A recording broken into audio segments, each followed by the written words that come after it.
kaibigan, alas 6 ng umaga ngayon.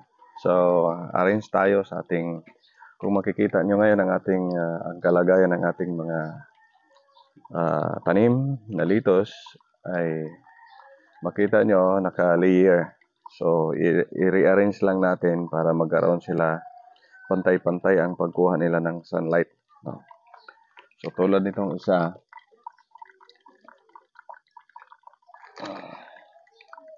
kailangan ilipat natin to sila sa taas. Yung mga kailangan pa ng